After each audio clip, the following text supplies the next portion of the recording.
Hey y'all, and welcome to my channel. So for today's video, I wanted to do a little book review of every book that I've read so far this year. So from January to May 2023. I just want to give you a little backstory first. So I started reading, I actually got into reading this year. For Christmas, my grandparents bought me this lovely Colleen Hoover book, and that was the first thing that I read. So while reading Verity, I promised myself that I would read a book every month this year, and I have already almost surpassed my goal, so I'm very proud of myself. I never used to be into reading. I just never really understood it, but now it is an addiction. It is one of my favorite things to do.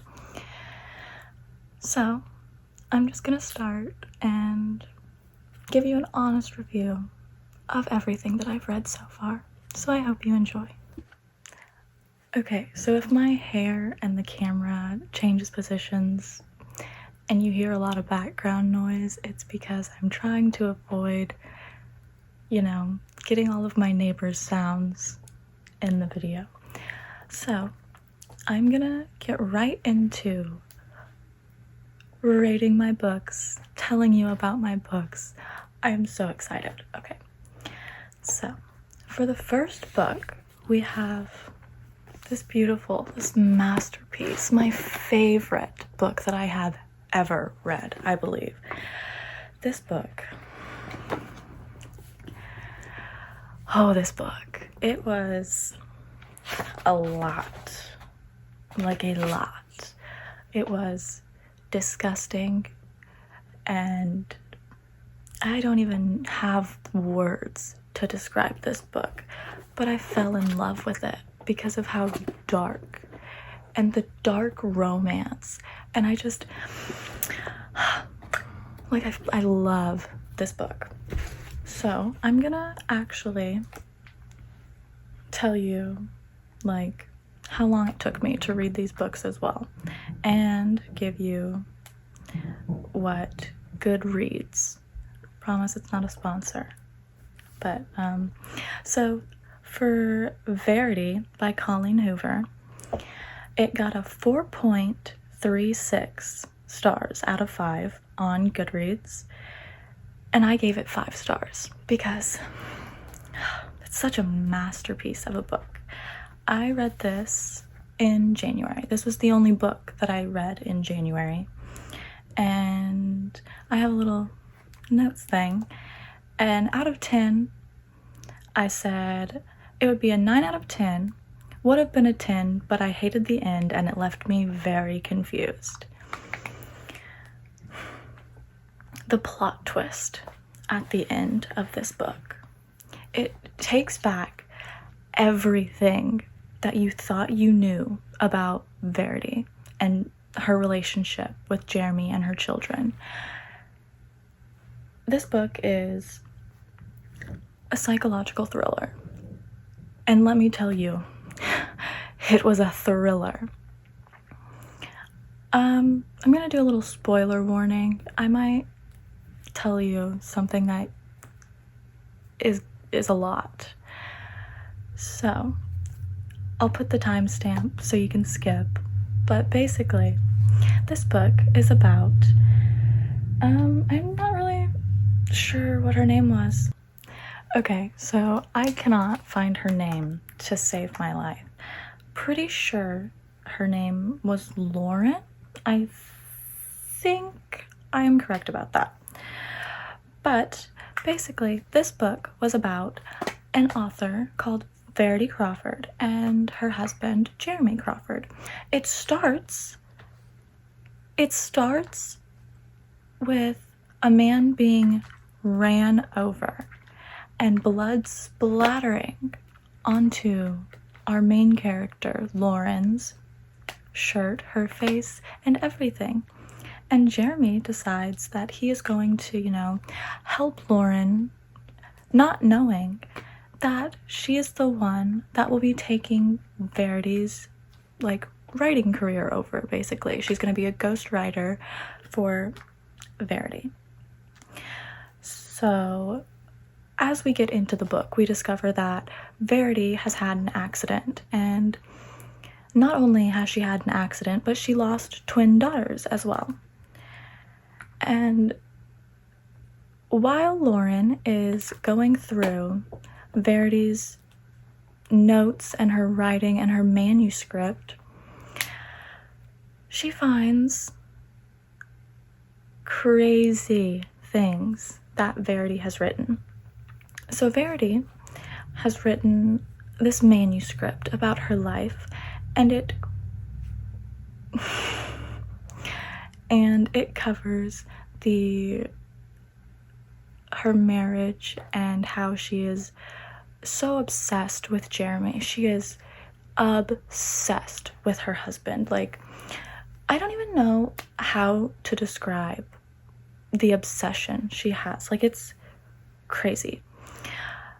But she is so obsessed with Jeremy that she gets jealous of her own children, and she tries to murder her own children. There's a scene, and it is so graphic, trigger warning here.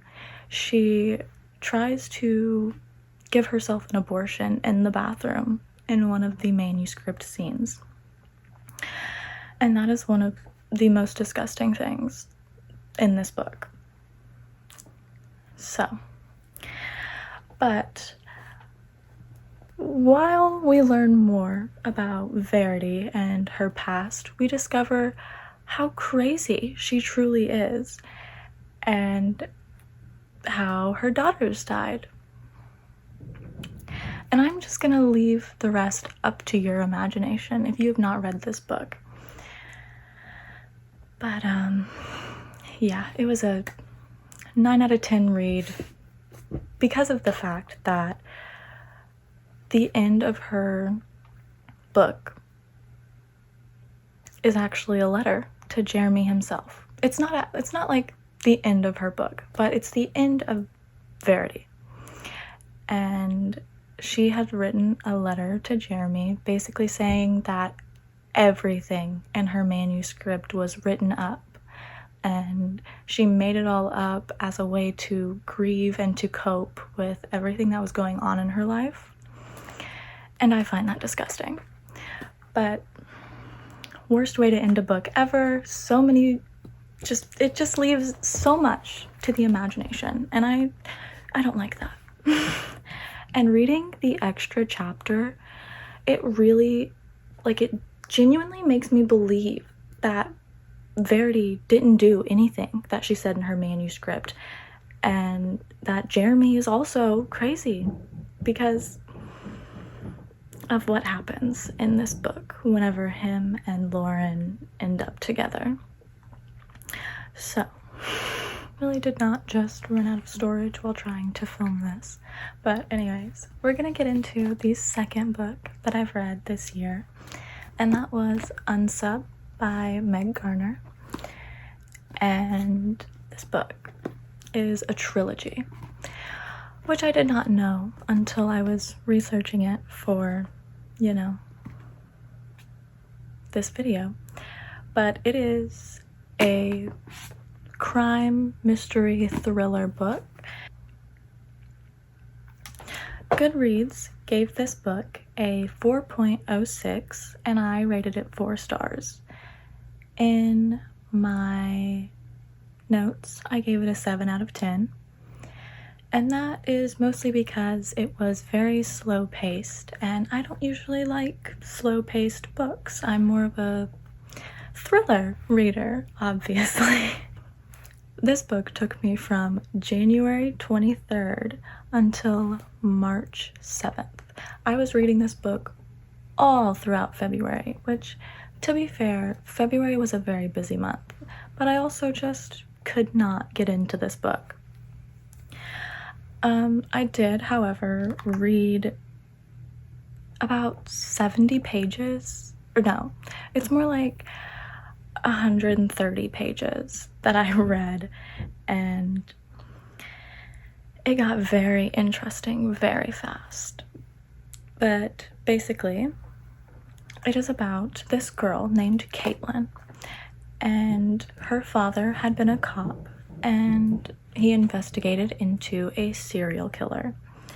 He was driven so crazy by this serial killer, sending him personal messages, trying to get him personally to figure out who he was, that he became an alcoholic and he quit his job, and he was so consumed by this case that he basically just didn't have a family anymore. So his daughter became a cop when she got older. She found herself stuck in the prophet's grasps, and he started reaching out to her, and crazy things happen. At the end, it was such a plot twist. This is gonna be a spoiler alert if you've not read this book, or if you want to. I don't have any idea. Caitlin and her father team up to find the prophet because they have discovered who he is and where he is hiding out. And when they find the prophet, we discover that he is not the only one working on these killings, and that is why he has came back. And that's the end of the book. It is a very sad ending as well. I'm not going to spoil that part for you, but I was very upset. And then we get into March, and March was a very good month for me. I read 4 books in March. The first one being Carrie by Stephen King. And if you can see my tabs over here, you can see that there's a lot of shocking tabs.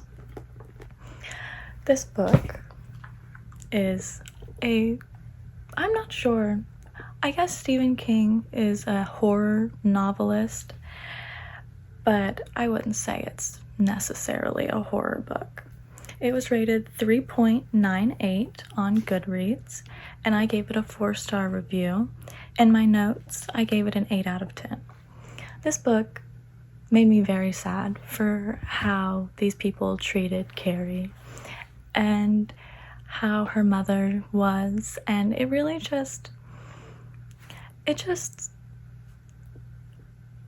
it explains everything that she did. It really just gives you a great sense of her struggling and how that was the reason for her exploding and killing everyone that she did.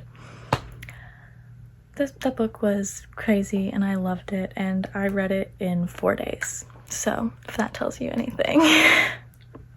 And then we go into The Push. This is probably my most annotated book ever.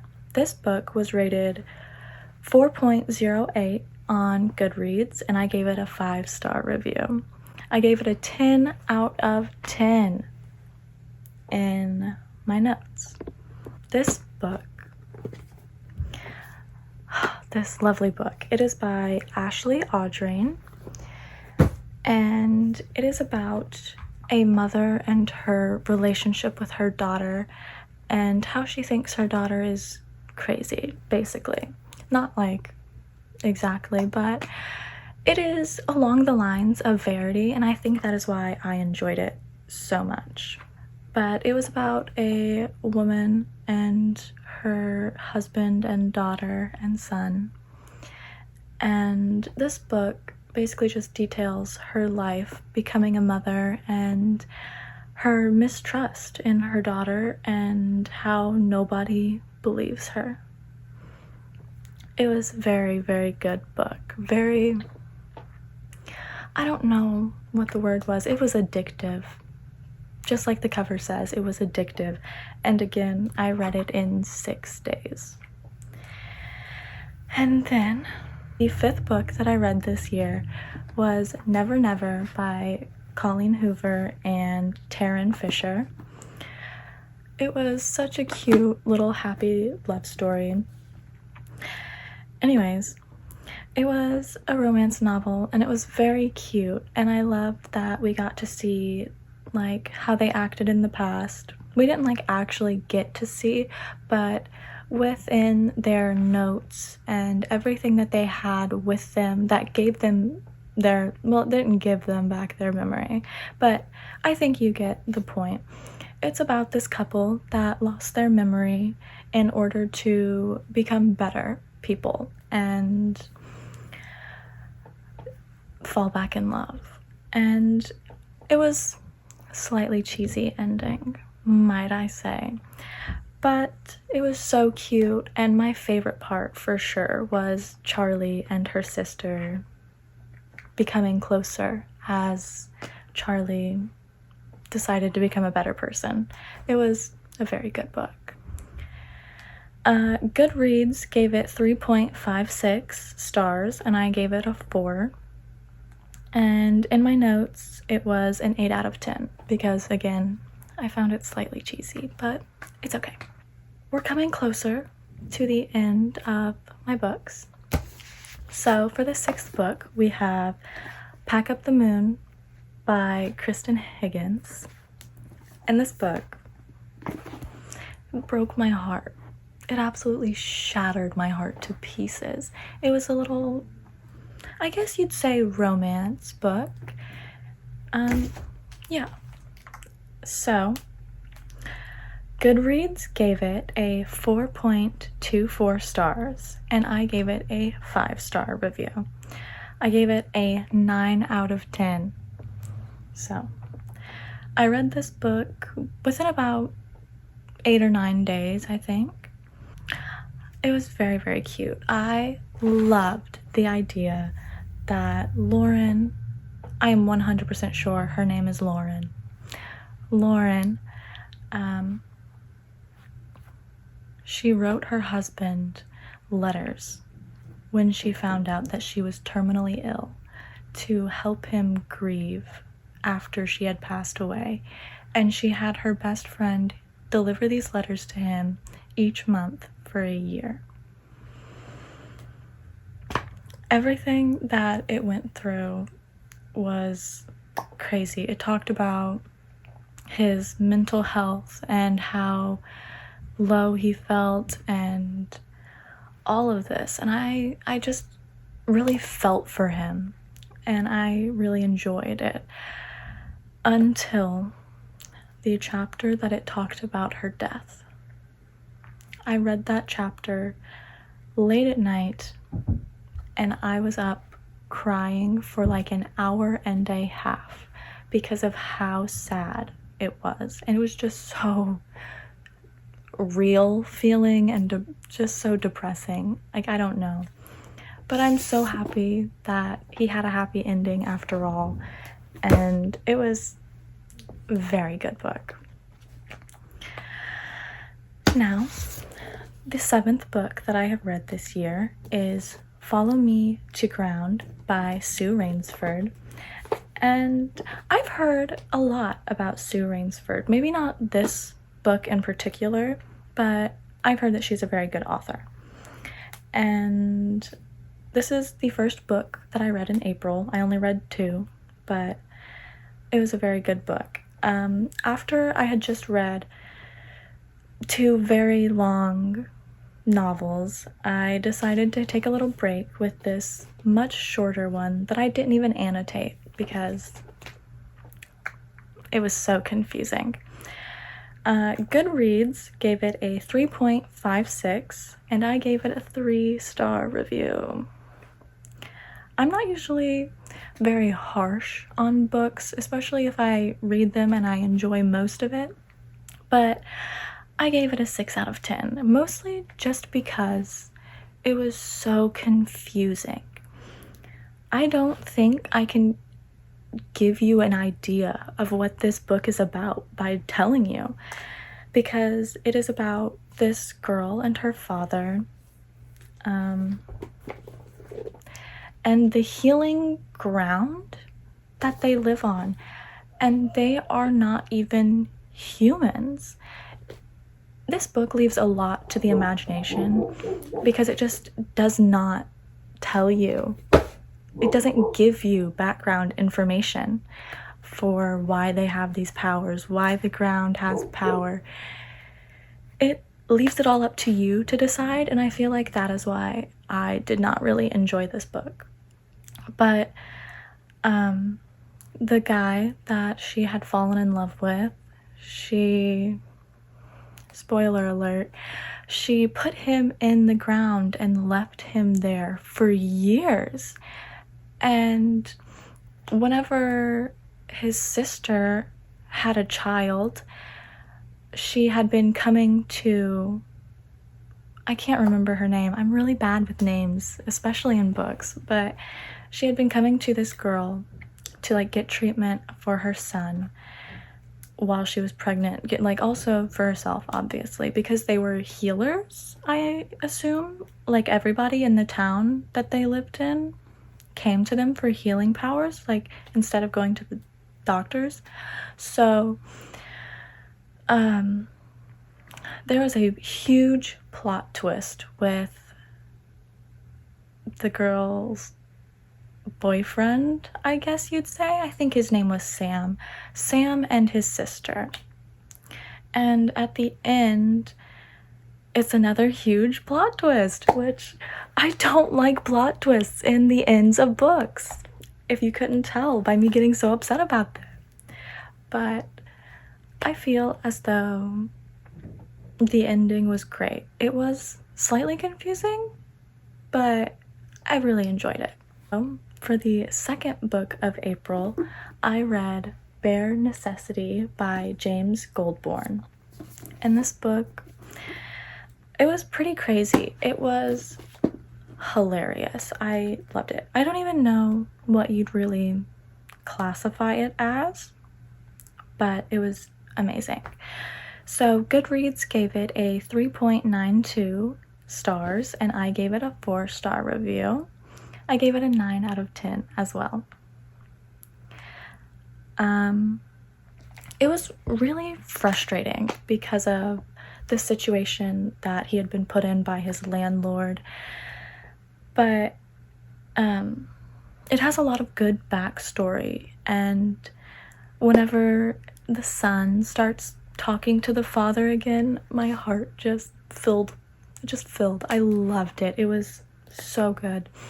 And the end was so great. Ivan and Crystal are side characters in this book, but I feel like they made it so much more possible to read.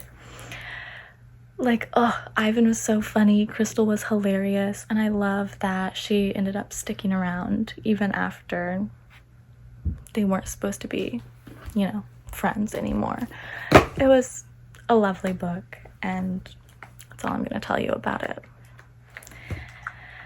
And now, for the most recent book that I have read, it is If He Had Been With Me by Laura Nowlin. This lovely little book, you see my annotations, it was very cute. I really, really loved the childhood best friends to lovers, but the ending was just not it for me. So, Goodreads gave this book a 3.96, and I gave it a 5-star review. It was so good. I gave it a 10 out of 10 as well. I find this very funny. but I just put, you can't see it, but all I put was, wow, oh my god, wow, as my thoughts after reading this book. The story of how Finn and Autumn became closer again was so cute. I loved seeing them become close again, and when Finn started asking why she left him, my little heart broke. Anyways, it is one of the books that you know one of the main characters is going to die in the end. But when it happens, it shatters you. This book left me numb. After I read it, I didn't know how to feel, because everything bad that could have happened to Autumn happened. The second that she got, like, the man of her dreams, her best friend that she's been in love with for years, he just dies instantly, like the next day. And it's just, this book broke my soul, honestly. I got so attached to them when they began getting closer, and then train wreck, and the ending wasn't what I had hoped for at all. And the last sentence, it doesn't make sense to me, because I don't feel like everything turned out how it was supposed to be, like she does. And the last couple chapters was very triggering, but I loved it. I loved it so much, and it was just such a good read, honestly. Now that we're done, I'm going to tell you what I am currently reading, what I just started today, actually. It is Conviction by Denise Mina. It has a sequel, I believe, so I'm very, very excited to read it.